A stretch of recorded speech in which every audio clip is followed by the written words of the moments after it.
تغلب اتحاد طنجة على ضيفه الدفاع الحسني الجديدي بهدف للأشيء في المباراة التي جمعتهما اليوم السبت على أرضية الملعب الكبير لطنجة برسم الدورة 22 من البطولة الوطنية الاحترافية إناوي لكرة القدم.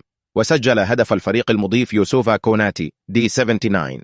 واحتل اتحاد طنجة عقب هذا الفوز المركز 14 برصيد 26 نقطة، فيما تراجع الدفاع الحسني الجدي وتفوق أولمبيك خريبكة على المغرب التطواني بثلاثية نظيفة في المباراة التي جمعتهما على أرضية ملعب الفوسفات. وسجل ثلاثية الفريق الخريبكي عبد الإله عميمي دي 31 وأيوب الكعداوي دي 60 ودي 69.